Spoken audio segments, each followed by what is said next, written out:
Now that we have the inseam stitched once at 5/8 of an inch, then we zigzagged it, then we trimmed it, we're now ready to press.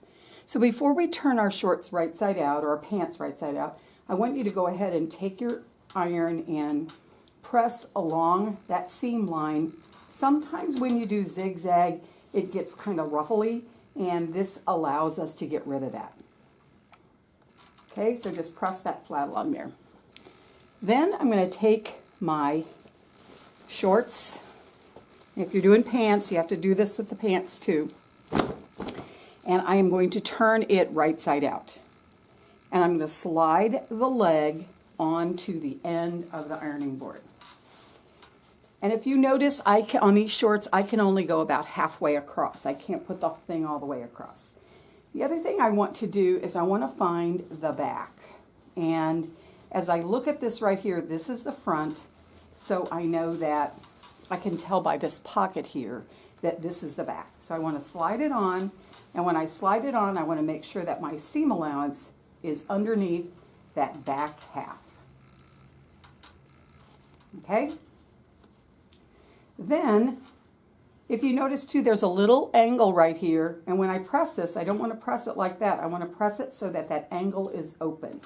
So with just the point of my iron in across that seam line, I'm going to go down as far as the middle.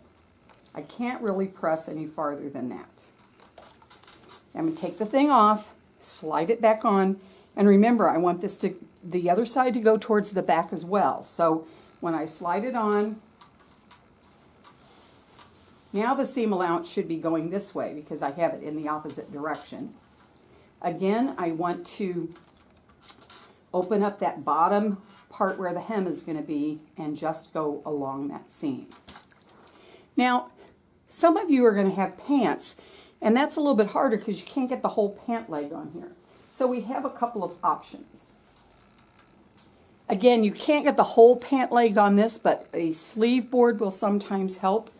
You slide it down a little bit farther because this part is narrower than a regular ironing board.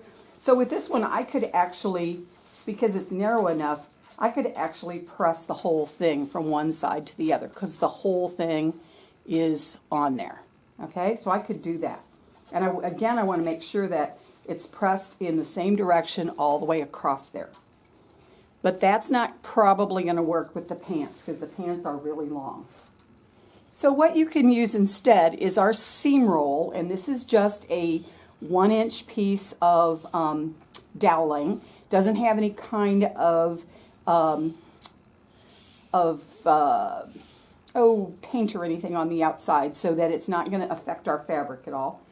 And then what you can do with your pants is you can slide it in as far as you can along that seam line, do your pressing, and then move it down farther and do some more pressing if you need to. And that way you can get that whole seam line from one ankle to the other ankle pressed towards the back of your pants.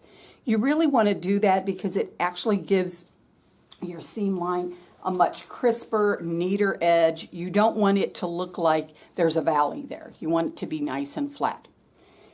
So once you have pressed the inseams on either your shorts or your pants, your next thing that we're going to do is work on the casing at the top of our project to get that ready for our elastic.